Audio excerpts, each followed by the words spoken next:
just a hack. He's just an absolute hack. And he gets his ass kicked by his teammates every week. It's just, it's terrible. It's just terrible. Welcome back to another episode of the Believe in NFL Draft Prospects podcast. I'm Joe DeLeone here with Ryan Roberts, and we are wrapping up our center discussion. So we talked about at the beginning of the week how we are going to do the entire interior offensive line group.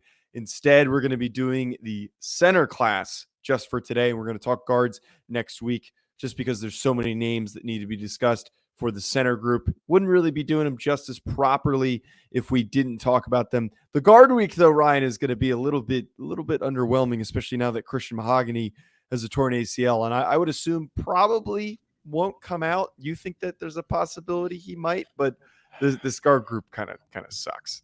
Yes, it doesn't look great right now. I've only watched 5 guys, I think, so far. So I'm hoping there's a couple guys that flash. You know what stinks, Joe, is that I really want to watch Cooper Beebe more from Kansas State, but we don't have any all-22 on him. So we're not watching him. I'm not watching him. I can tell you that much. But he plays left tackle for Kansas State, man. But I've heard he's a really good player. So if we can't watch him, we might have to talk about some smaller offensive tackles that may be movement guys inside. We'll see though. We'll see. Yeah, I will tell you, man. I will tell you. But I'm excited for today because the center class is bonkers, man. It's a really good group. It's a really good class. Yeah, I think that based on my rankings here, I've got 3 guys that are good enough to go in the, I would argue, good enough to go in the top 50. I don't think that's a stretch.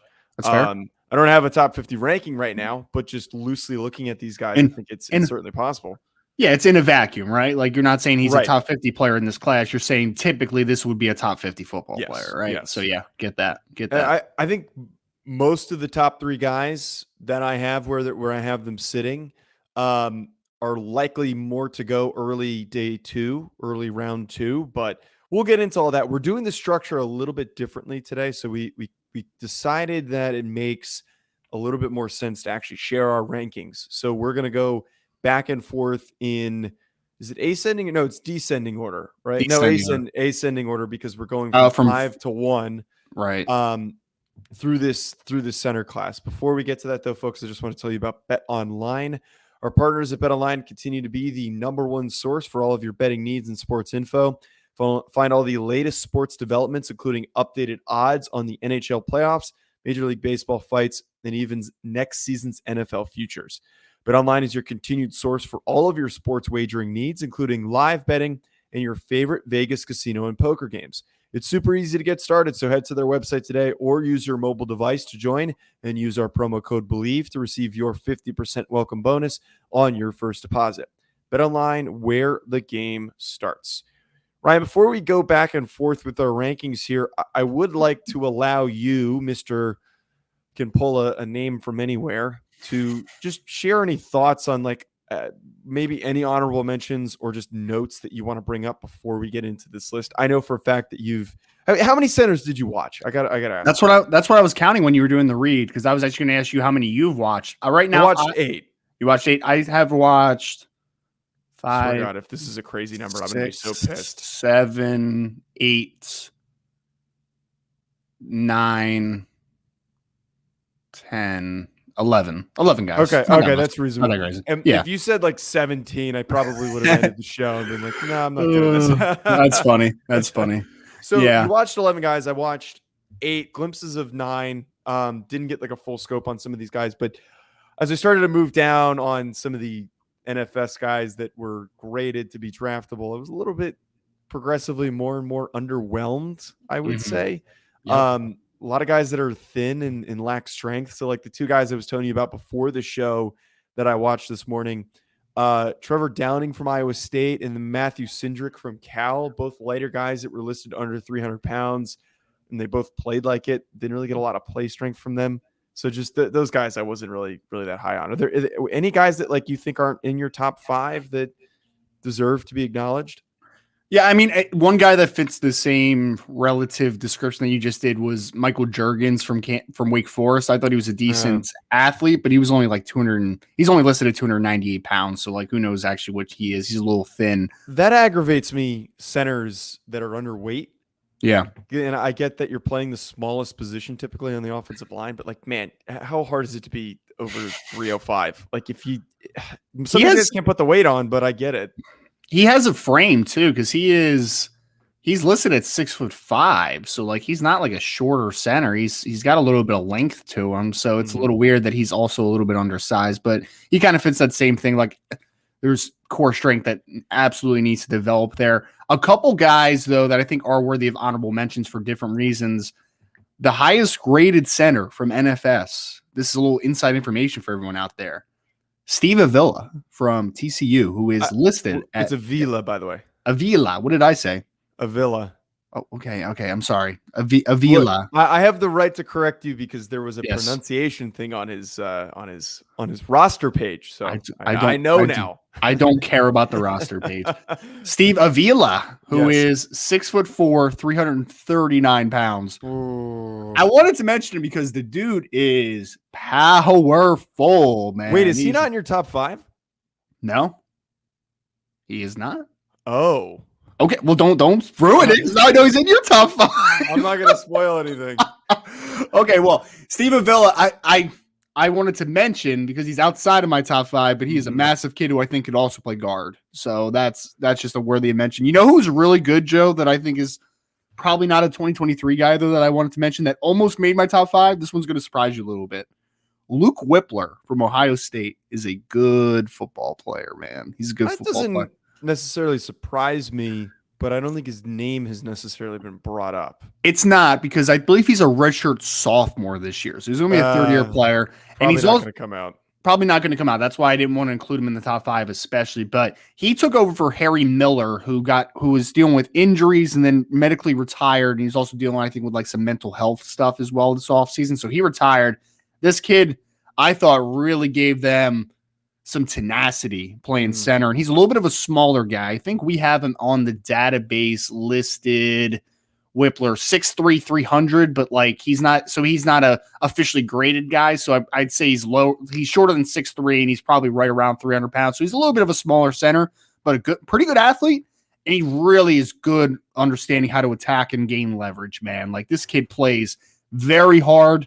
I think this kid could be we'll see. I mean, he has to have a crazy year to enter as a third-year player, but he's definitely, if not 2023, he's a 2024 guy to watch. So if he was for sure going to be in the draft next year, he would probably have maybe made the top 5. Like he would have been really close. I really like Luke Whipler a lot. I think he's a really good player. He's not physically imposing from a size perspective, but he's a good athlete and he understands leverage. So I like Luke Whipler a ton out of Ohio State. So I want to give him a quick mention. I know we don't like to helmet scout, but it feels like Ohio State has been pretty consistent with putting out some strong interior guys. I feel like the tackles have not been hitting all that much, but the interior guys that they've developed have looked really, really good in the past few years.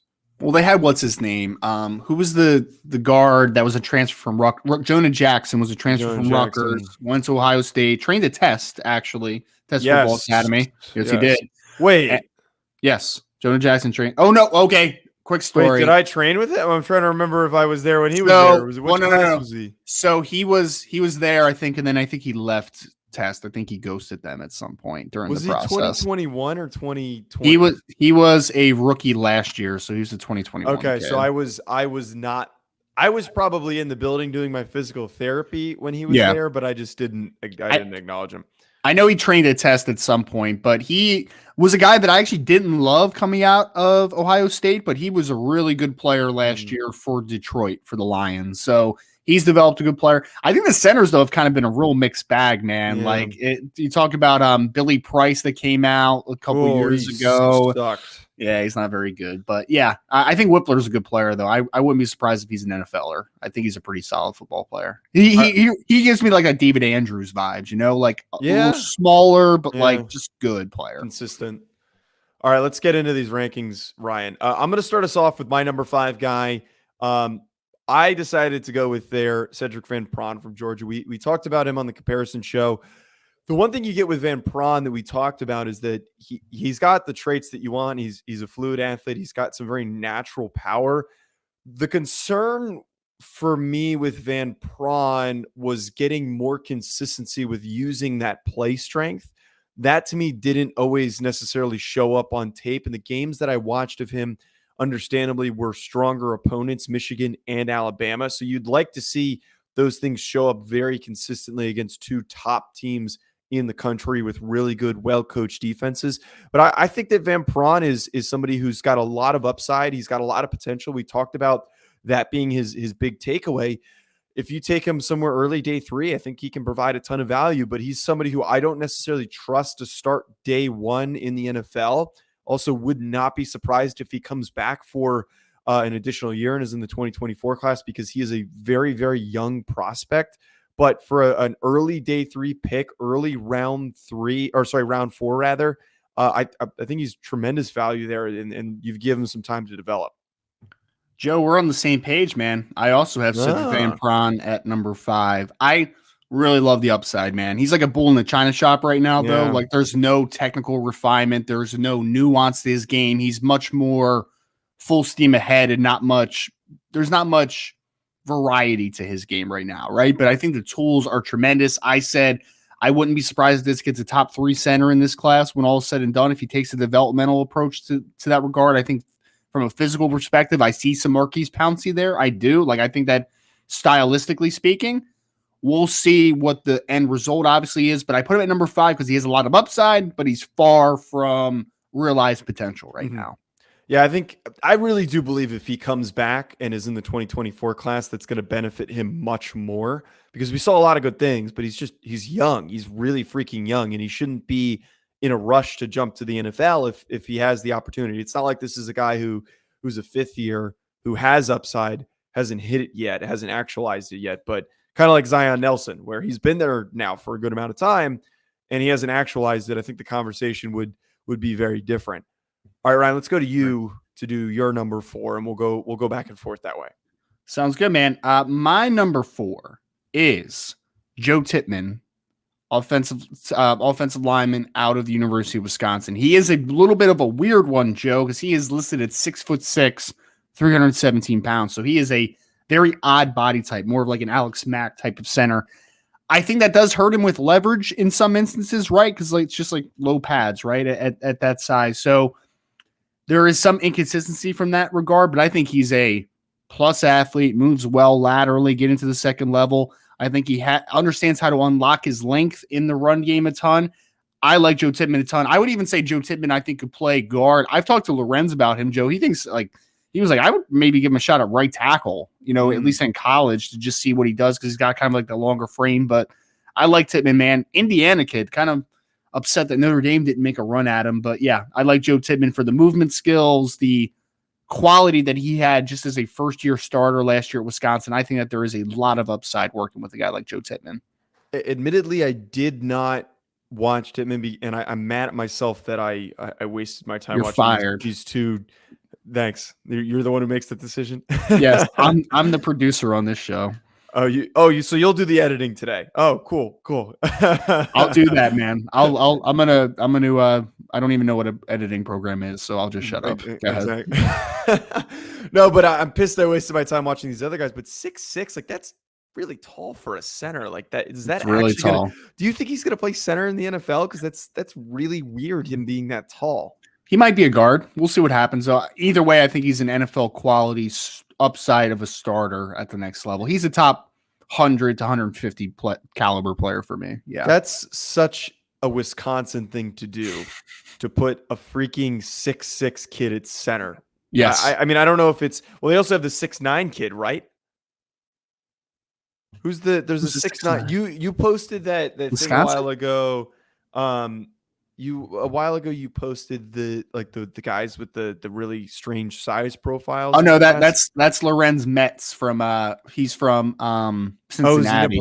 He's Cincinnati. Yeah. Even though Nebraska does have a offensive tackle name. I think his name's like Bernhard or something. It's also 6'9". So maybe that's where you're going. I don't know. These big massive dudes. No, I didn't get to watch Tippmann, so I don't have really much to weigh in there. The size profile is very interesting. I went with John Michael Schmitz from Minnesota at number 4 because I ended up actually watching him.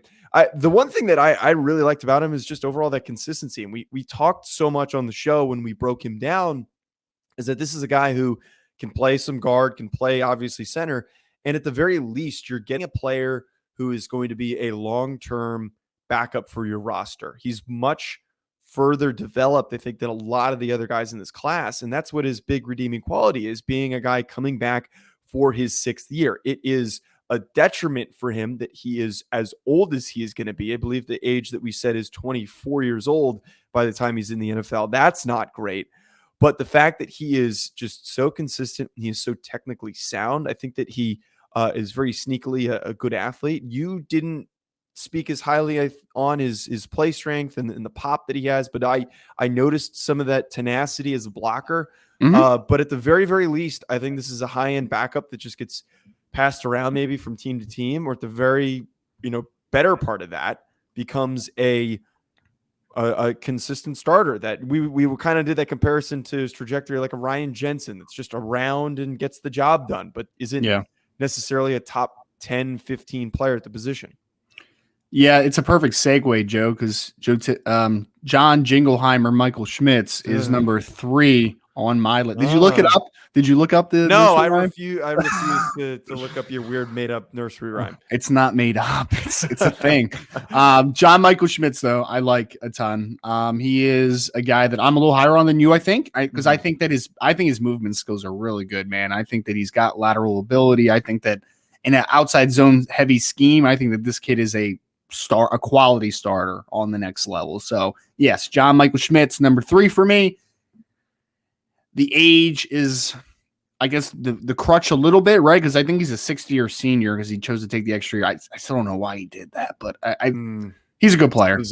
He's a good football player. That's as easy as I can kind of label him. He's a good player. Yeah, I think 3 or 4, no qualms there. I think you're going to have some qualms for who I have at number 3. Jarrett Patterson from Notre Dame is who I have placed there.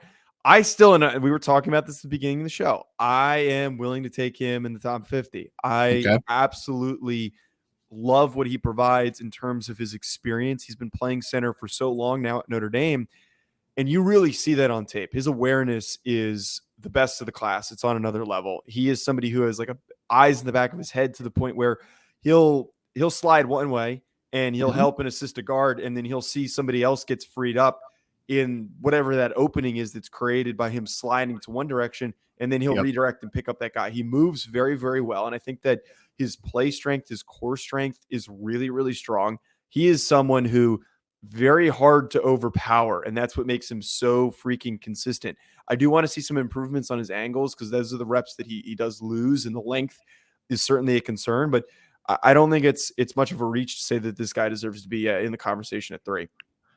Jarrett Patterson's my number 2 center, so I don't argue with it at all. I don't think the length is a concern on film, honestly. It's not a concern, but it's going to be a knock on him during the process. A little bit, yeah. I mean, sub 32-inch arms is small. It is. I think when you have the overall physical profile that you have and the athleticism he has, I think you don't really worry. You know that he, as a true freshman, Joe, he was actually the backup left tackle for Notre Dame. Yeah. So I think that's where that ability to mirror and sit down on power as a pass protector, I think that really shines in his game. So one of the better pass blocking offensive linemen that I have evaluated over the last few years. I think he has really good movement skills to work in zone systems. I would like to see the core strength improve a little bit. I don't think that he's the most densely built guy of all time, but I think Jarrett Patterson's a starting center at the next level. He's another kid I think is going to be, I hope a team likes the San Francisco 49ers draft him, because I mentioned Alex Mack is a little bit of a style for Tittman, but it's actually my comparison for a Jarrett Patterson, because that's I just see so much of Alex Mack when I watch Jarrett Patterson, so much of him. And I firmly believe, I think he's the most well-rounded center in this class. He's the most furthest along to, I would edge him over John Michael Schmitz in that category, which is why I'm willing to take him that high. I think out of anybody is the most ready to just drop in and play and go out there and be a really consistent starter. Do you not agree that little smart? No, I'm just going through the list now, and I'm getting a little worried about who you have at number 1. Just getting a little worried here, man. So you gave your number 2. My number 2 is Ricky Stromberg. Ricky Stromberg, though, before we get to number 1, man, you're gonna have a great time talking about. I can't wait. Ricky Stromberg, though, I did enjoy watching him. And I think I just a little bit higher on my number one guy for different reasons. We talked about that, natural strength is an important thing. Really fluid athlete, which is fantastic. Length, I think, showed up more as a concern for me than it did with Patterson.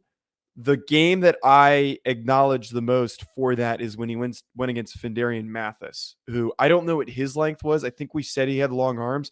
It was 34 and a half, I think, or something like that. He got his butt kicked on some reps. That was where I was a little bit like I don't know how high I can really be on him if he's getting his ass kicked by Findarian Mathis, who we weren't really that high on last cycle. So that's where I was a little bit tripped up. But he's got all the traits that you want. He moves so freaking well. He's explosive. He fires off the ball really, really well. He has that mean trait that you can't always get with offensive linemen these days, where he's going to fight through the whistle. He's going to finish guys through that to me is fantastic about Ricky Stromberg. And I would be willing to take him in the end of the first round, get a starting high upside center for the future. He's definitely a top 50 kid, in my opinion.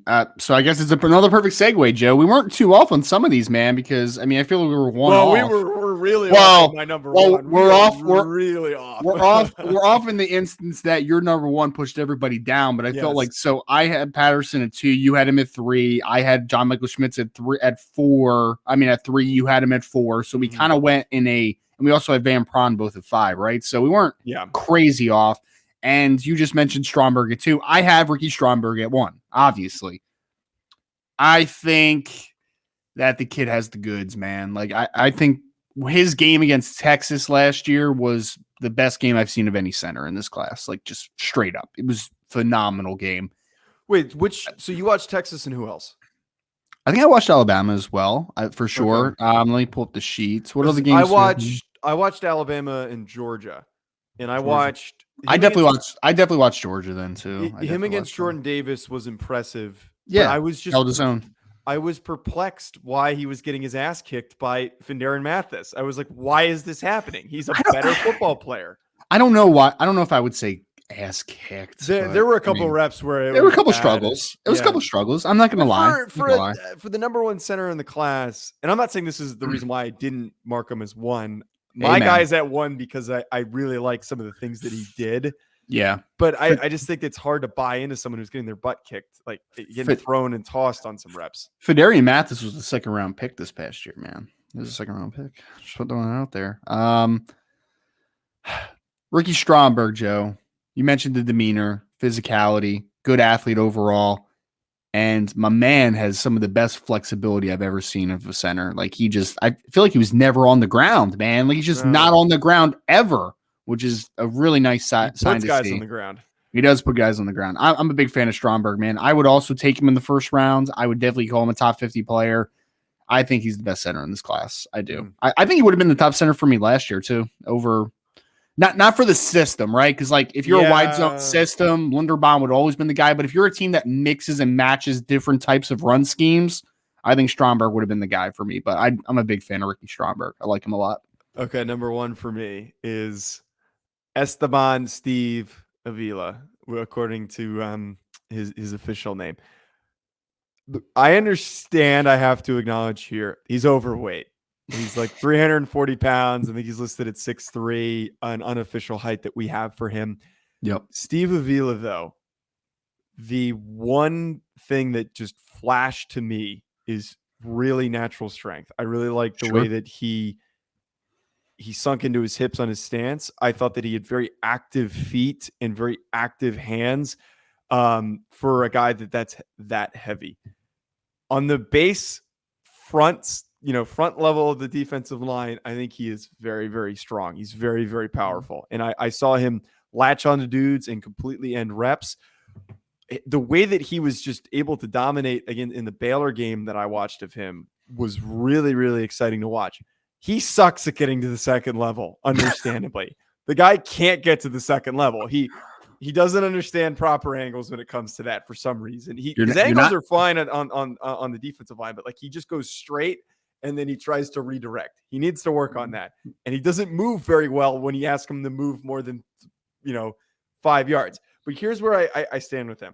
I think that it is a common misconception for us to assume that heavier offensive linemen that are overweight are lazy compared to the guys that are underweight. It's a common misconception that I see all the time.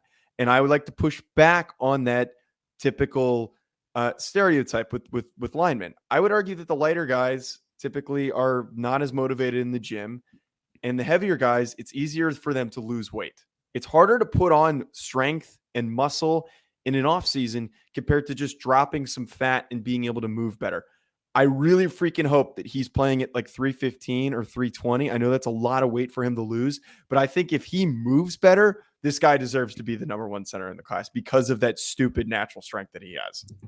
It's interesting. So you have a bias towards natural strength, is what I'm getting at. Yeah, I like the power intrigued me, and but we said on the Jarrett Patterson episode that that would intrigue me, and I have a bias towards is awareness and the ability to help improve the performance of his teammates because he's just so actively moving. But I'm switching up here, man. The power of them, I think, is justifiable. The power is great, man. I mean, that's what I said to begin with. When he gets his paws inside of you, reps over. I mean, like he's killing dudes, man. Did you see? Did you watch his game against Baylor when he was working against Siaki Ika or whatever, the big nose tackle they have? I think so. And that dude's a big dude too, man. Dude, he is like 6'4". Battle of Titans. He's like 6'4", 350, man. That is a big boy. And he kind of moves pretty well for his size, too. So that was a game that I really enjoyed watching. I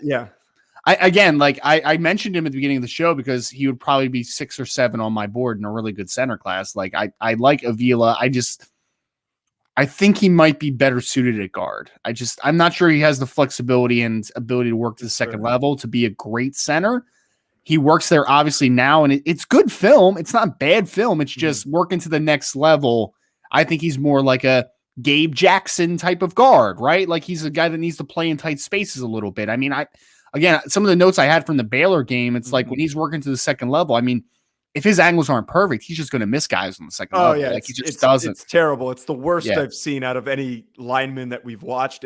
He has no idea where he's going when he's going to the second level. And I think if he was better at that, it'd be an easier sell. His ankles need to improve. Better, it'd be an easier sell. Because I really don't think that his straight line is bad necessarily. No. I don't think he's flexible. Like I don't think he's quick. Like he's not a lateral movement guy. You know what I mean? Like because I think going to the second level is fine. It's just when a guy redirects in space, he just has no ability to redirect. Exactly. But that's my whole point with him is that I'd rather have an overweight lineman and ask him to lose weight. And if he loses 15, 20 pounds and doesn't sacrifice much muscle, he's going to move a lot better. I know it's not going to be a significant difference. Yeah, in theory. I mean, it's the same thing as saying like an undersized guy. It's the same thing as saying this undersized guy that's going to add weight and just needs to keep his athleticism, though. Like, I mean, that's my whole argument why I'm not as much of a fan, and it's kind of why I didn't like Blake Freeland as much. I'm not as much of a fan of making that argument. Everyone was so mad at me when I said I didn't like him. As they should. But it's those guys. It takes multiple years to add muscle mass. It doesn't take that much time to lose fat and maintain that muscle. So to expect a lighter guy to maintain his athleticism and add weight is a much harder sell for me than expecting a big guy to gain a little bit more athleticism because he lost weight. I saw that you love the TCU uniforms. With the red print. Terrible. When we were watching, I'm blanking on who. I think it's Baylor. I think Baylor. They had those. The TCU. Johnston. When we watched Johnston, I wasted 15 minutes trying to figure out who he was because I couldn't read the goddamn numbers on the goddamn jerseys. That was the most aggravating thing. And then I put on the Baylor game to watch Avila, and I'm like, oh no, here we go again. Thank God he's playing in the middle of the right. You know where he is all the time. Yeah, exactly. So stupid. Oh, that's funny, man. That's funny. So would you? I mean, because you said you would consider taking Stromberg in the first round. Would you take Avila in the first round? I would take both of them. I don't know if I would go top 20, but I think I would take both of these guys back end of the first round. I don't think that's. Interesting. Unreasonable. Where would you take him? Is it that day 3? Is that really how? Yeah, I was thinking like 4th round, man. Oh, I was thinking like 4th round. we're very off. We have a difference of opinion on Steve Avila. You know, Apparently NFS agrees with me. Well, good for them, dude. Good for them. Wait. You know, I can get Steve Avila on the show, by the way. I don't know if I told you that I would like before. to be on that interview. What have you spoken to him? Oh yeah, man, I got his number. Okay, let's get him on. I want to be a part of that interview. I want to tell him he's my center one. We'll break down film on him. We'll do that. We'll break down film with him. Ryan, I think that's a good note to end on. By the way, I think that we should do the honorable mentions and notes at the end of the show next time because it didn't spoil anything, but it ruined it. It ruined it. It ruined it. I think it was funny as you slowly realized who my guy was. All right, folks, thanks for tuning in. Appreciate, as always, hopping on to listen to us talk about prospect rankings. We're going to do guards next week. It's going to be a very sad week. A lot of day 3 guys, probably. A lot of day 3 guys. Be sure to hit that subscribe button on Hack City YouTube or whatever audio platform you're tuning in, at Joe DeLeone, at Rise and Draft, at NFL Prospects Pod, and we will be back next week.